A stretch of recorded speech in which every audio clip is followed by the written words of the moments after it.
Электр энергиясына коюлган жаңы тариф 1-июлдан тарта күчүнө кирет. Өкмөт 27 мартта 2020-2023 жылдарга карата баа саясаты боюнча токтом кабыл алган. Ал документ 12 июнда күчүнө кирмек. Биз ал датаны июнь айынан башына жылдырууга укугубуз жок. Ал токтом 1-июлдан баштап иштейт. Эсеп фактурасы 1 айга чыгат. Эгер айды 2-ге бөлсөк, энергетика тармагында көйгөйлөр пайда болот.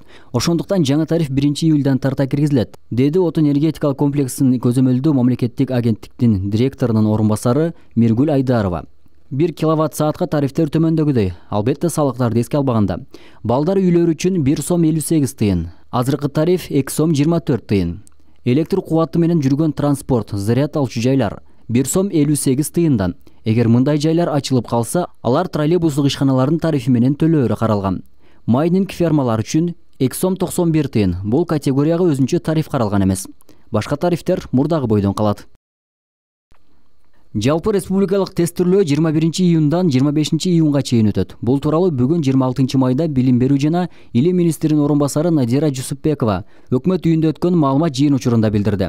Тестирлөөнү өткөрүш үчүн өлкө боюнча жалпы 180 тест борборлору даярдалган. Ал жердеги имараттардагы дезинфекцияланат жана ар бир бүтүрүүчү жеке каражаттар менен камсыз болуп, социалдык дистанция сакталат.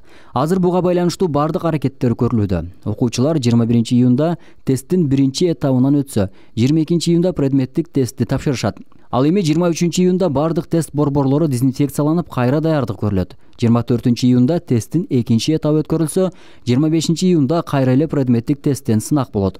Ошондо 25 июнда жалпы республикалык тестирлөө аяктап, 13 июлдан 19 июлга чейин бардык бүтүрүүчүлөрү сынактын жыйынтыктарын колдоруна алып калышат. Ал эми 21 июлда абитуриенттерге жогорку окуу жайына тапшыруунун 1-чи этабы башталат, деп билдирди Жусупбекова. Бул үчүн атайын программа иштелип чыкты. Ал аркылуу бүтүрүүчүлөр үйүндө отуруп эле электрондук форматта каалаган окуу жайга жалпы республикалык тестирлөөнүн талондорун жөнөтө алат.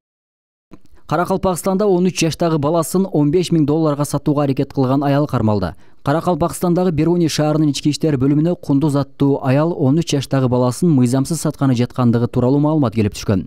Ал аялдын экинчи баласы болгон. Бул тууралуу өзбек басылмалары жазып чыгышты. Маалымат текшерилгенден кийин шектүү аялга берилүүчү акчалар алдын ала белгиленет.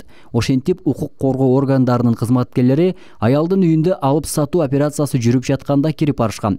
Жеринде мурда белгиленген акчалар далил катары алынган. Шектүү $15.000 баарын алганга жетишкен. Баланын энесине карата адам сатуу беренеси боюнча кылмыш иши козголду. Ага 12 жылдык мөөнөткө чейин эркинен ажыратуу өкүмү берилиши мүмкүн. Учурда тергөө иштери жүрүүдө деп жазылат маалыматта.